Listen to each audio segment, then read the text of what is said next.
Today's lab is about sampling. Sampling क्या चीज़ है,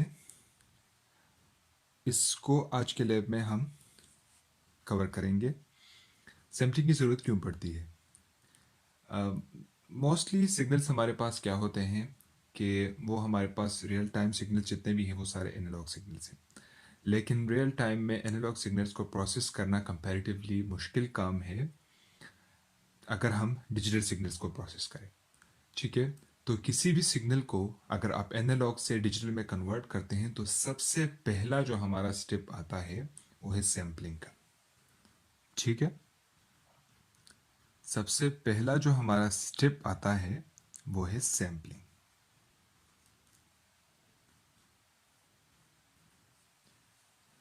sampling किस लिए यूज होता है? To convert digital signal analogue signal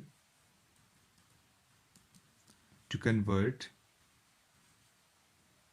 analogue signal to digital. Analogue signal को डिजिटल में कन्वर्ट करने के लिए हम सैम्पलिंग यूज करते हैं।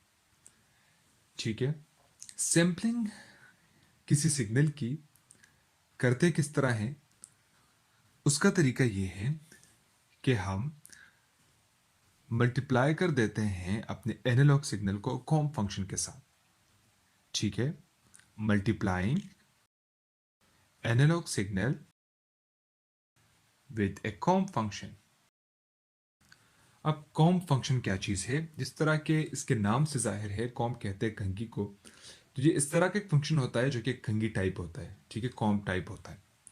ठीक है, जिस तरह हमने सबसे पहले वाले लैब में पढ़ा था इम्पल्स फंक्शन के बारे में या इम्पल्स सिग्नल के बारे में। ठीक है, यूनिट इम्पल्स कौन सा सिग्नल होता है? यूनिट इम्पल्स में हमारे पास अगर ये एक्स एक्सिस पे हमारे पास टी हो तो टाइम इंस्टेंस 0 पे आपके पास सिग्नल का जो मैग्नीट्यूड है वो 1 है। इस तरह के सिग्नल को हम कहते हैं इम्पल्स। अगर आपके पास डिफरेंट इंटरवल्स पे इम्पल्सेस आ जाएं तो उससे हमारे पास कॉम्ब फंक्शन बनता है। ठीक है, 1 2, और इसी तरह इस साइड पे भी अगर हमारे पास जो है इम्पल्सेस हैं वो आ जाए डिफरेंट टाइम इंटरवल्स पे तो उससे हमारे पास कॉम्ब फंक्शन बन जाता है। ठीक है, कॉम्ब फंक्शन होता क्या है? इम्पल्सेस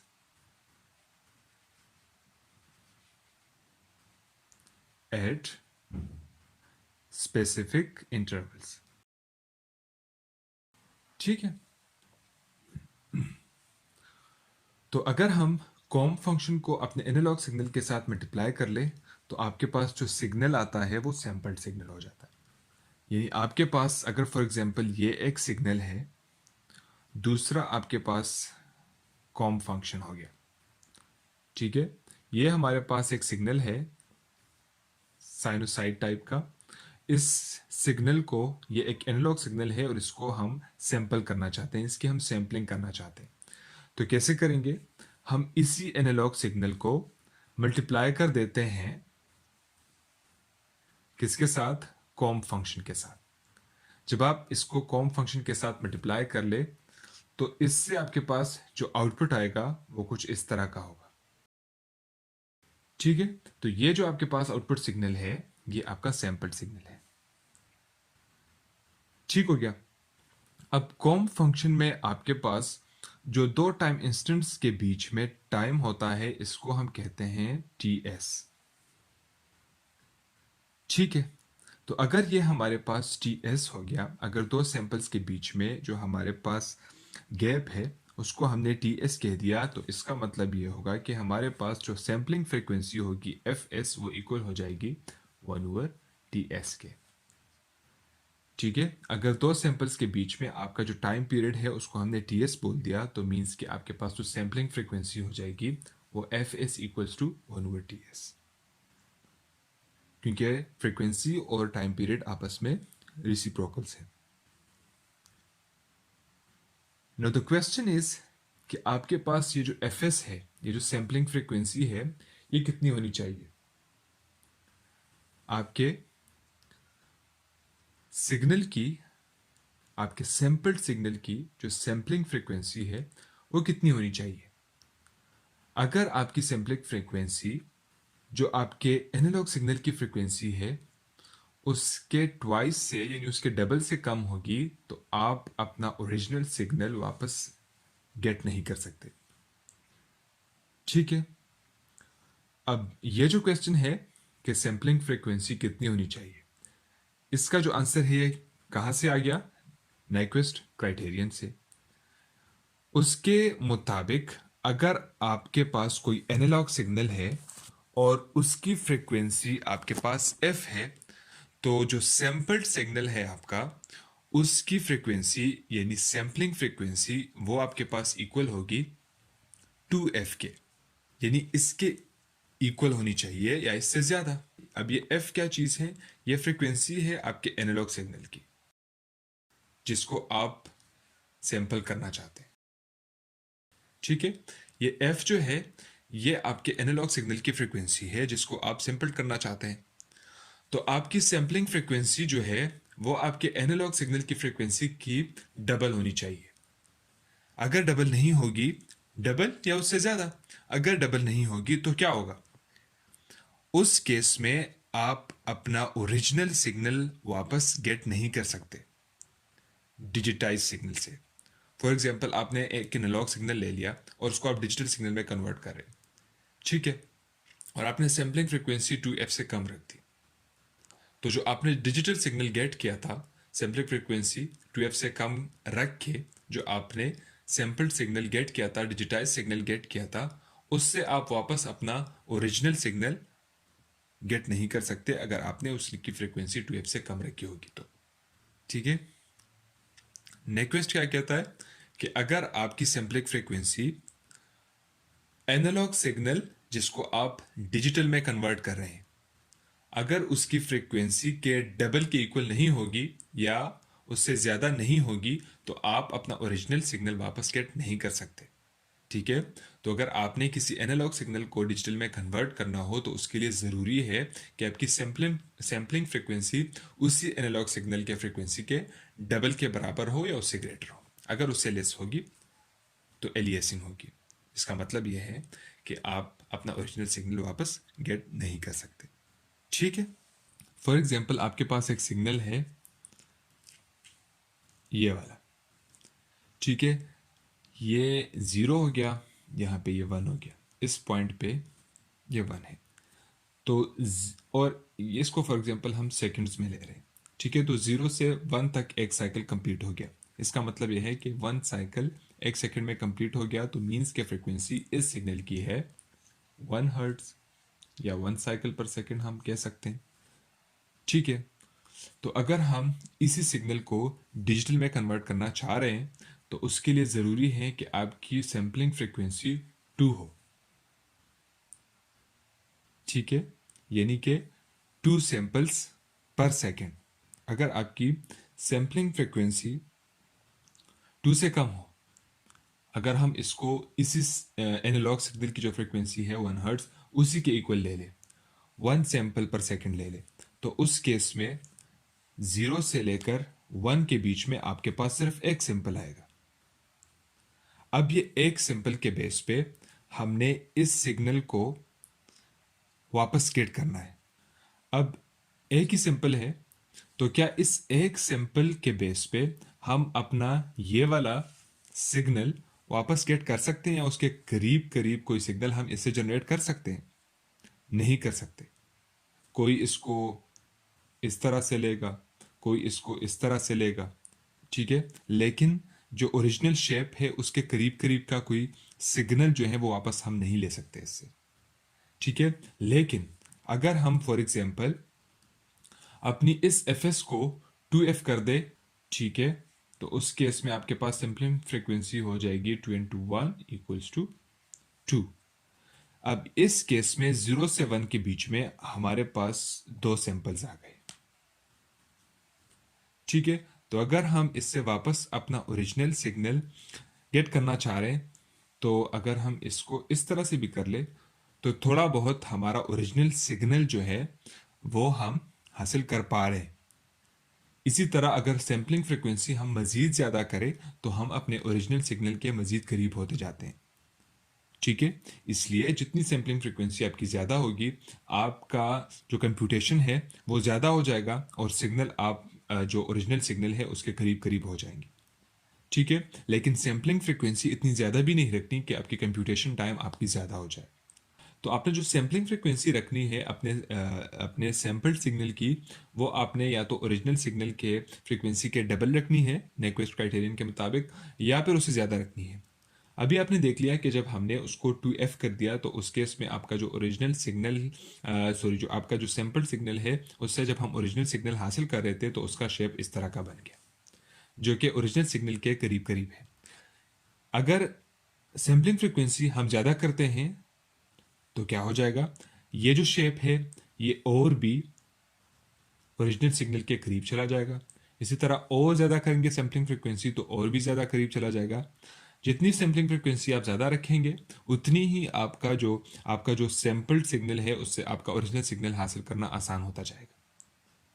ठीक है, तो सैम्पलिंग फ्रिक्वेंसी आप लोगों ने इस तरह की रखनी है कि जिससे आपको ओरिजिनल सिग्नल हासिल करना भी आसान हो और साथ में इतनी ज़्यादा भी नहीं रखनी कि आपका जो कंप्यूटेशन है वो भी इतना ज़्यादा हो जाए कि उसको सिग्नल को प्रोसेस करना मुश्किल हो जाए। अच्छा, आज के लैब के लिए हम मैटलैब को यूज़ करेंगे। अनफॉर्चुनेटली मैटलैब जो है वो भी एनालॉग सिग्नल्स को प्रोसेस नहीं करता। ठीक है, जो मैटलैब है वो भी एनालॉग सिग्नल्स पे काम नहीं करता। वो भी डिजिटल सिग्नल्स पे ही काम करता है, क्योंकि आफ्टर ऑल वो भी एक डिजिटल मशीन पे चल रहा होता है। हमारा लैपटॉप, हमारा कंप्यूटर जो है वो भी एक डिजिटल मशीन है और हम मैटलैब प्रोग्राम को, अपने मैटलैब सॉफ्टवेयर को इसी मशीन पे रन कर रहे हैं। तो हम जो मैटलैब है उसको हम एक डिजिटल मशीन पे रन कर रहे हैं, इसलिए वो भी एनालॉग सिग्नल पे काम नहीं करता बल्कि डिजिटल सिग्नल पे काम करता है। लेकिन स्टिल हम मैटलैब के अंदर अपने सिग्नल्स को एनालॉग के फॉर्म में भी रिप्रेजेंट कर सकते हैं और डिजिटल में भी। ठीक है, डिजिटल वेव फॉर्म अपने मैटलैब में डिजिटल वेव फॉर्म जनरेट करने के लिए आप लोग स्टेम का कमांड यूज़ करते हैं और एनालॉग वेव फॉर्म जनरेट करने के लिए मैटलैब के अंदर आप प्लॉट का कमांड यूज़ करते हैं। ठीक है, you are already familiar with both this command, stem and plot. अच्छा, अब हम जाते हैं मैटलैब की तरफ और उसमें इस चीज़ को देखते हैं कि किस तरह हम किसी सिग्नल को उसकी सैम्पलिंग करते हैं। ठीक है, फॉर एग्जांपल हम जो है वो 1 हर्ट्ज की फ्रिक्वेंसी का एक सिग्नल जनरेट कर रहे हैं। तो मैंने एफ ले लिया 1।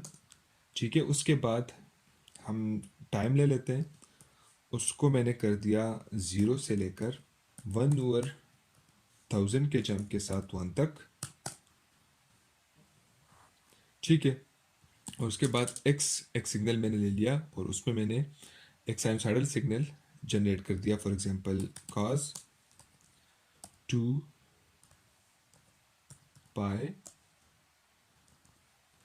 f t। और इसी सिग्नल को अब मैं प्लॉट कर रहा हूं यूजिंग प्लॉट कमांड।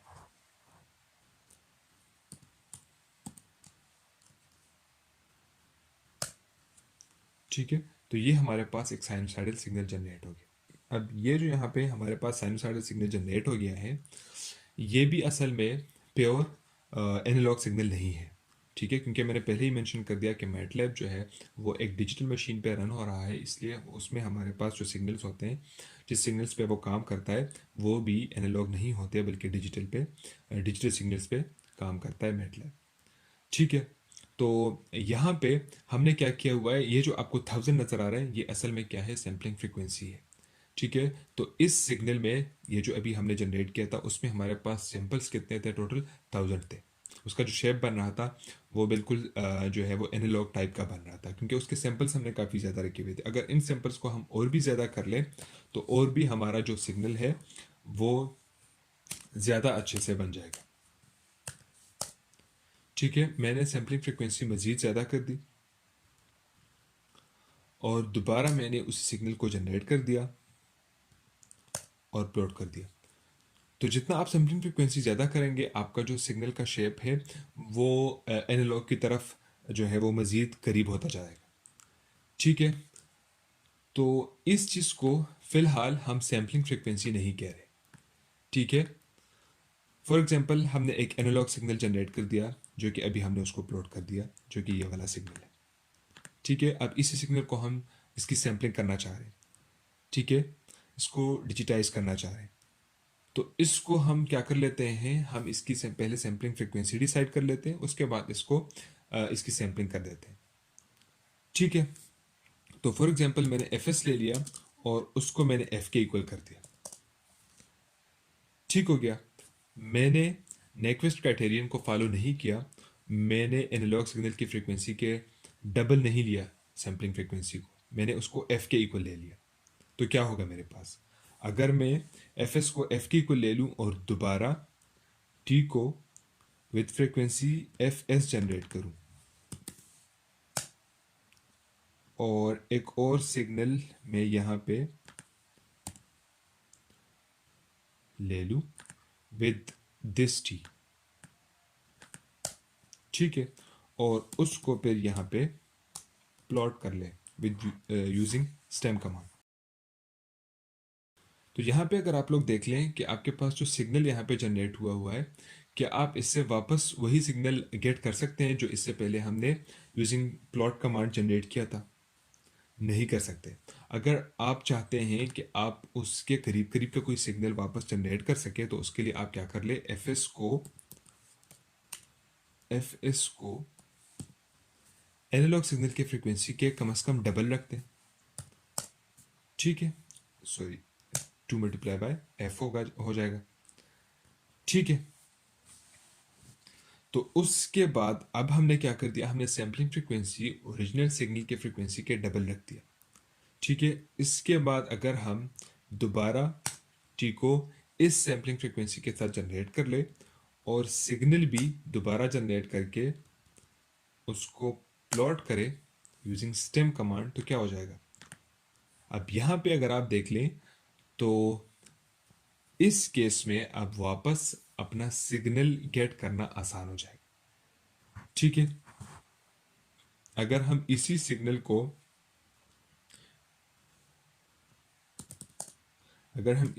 को प्लॉट कमांड से प्लॉट कर लें,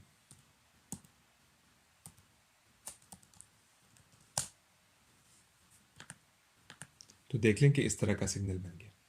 उस केस में आपके पास जो सिग्नल था वो कुछ इस तरह का बन रहा था, ठीक है, उसमें कर्व्स थे, लेकिन थोड़ा बहुत उसके करीब हो गया है, ठीक है। ओरिजिनल सिग्नल के जो एनालॉग सिग्नल इससे पहले हमने जनरेट किया था उसके थोड़ा बहुत करीब हो गया है।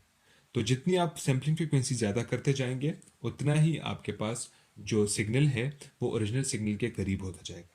अब एफ एस हमने क्या रखा था, 2f रखा था, इसको हम फॉर एग्जांपल 8 टाइम्स कर देते हैं of the frequency of the original signal, ठीक है। उसके बाद दोबारा हम टी को जनरेट कर देते हैं और सिग्नल को भी जनरेट करके दोबारा उसको स्टेम कमांड के थ्रू प्लॉट कर देते हैं। तो अगर यहाँ पे आप देख लें तो हमारा जो सिग्नल है वो थोड़ा बहुत नहीं बल्कि काफ़ी ज़्यादा हद तक आपके ओरिजिनल सिग्नल के करीब हो गया, ठीक है। अगर इसी सिग्नल को हम प्लॉट कमांड से वो कर ले तो अगर आप देख लें तो हमारा जो ओरिजिनल सिग्नल था एनालॉग सिग्नल उसके काफ़ी ज़्यादा करीब चला गया। जितना आप सैम्पलिंग फ्रीक्वेंसी ज़्यादा करते जाएंगे उतना ही आपका जो सिग्नल है वो ओरिजिनल सिग्नल के करीब होता जाएगा, ठीक है। तो इसी तरीके से आप सिग्नल्स की सैम्पलिंग करते हैं, उसको डिजिटल में कन्वर्ट करते हैं, उसके बाद उसकी प्रोसेसिंग करते हैं। तो आज के लैब में हमने सैम्पलिंग को कवर किया, सैम्पलिंग क्या चीज़ है, उसकी ज़रूरत क्यों पड़ती है, ये सारी चीज़ें हमने आज के लैब में डिस्कस कर ली। इसी पे सैम्पलिंग पे कुछ टास्क्स आपके मैनुअल में गिवन है, आप लोग जो हैं उसको करें। कहीं पे आपको कोई मसला आता है, कोई प्रॉब्लम आता है तो आप किसी भी टाइम मुझसे पूछ सकते हैं।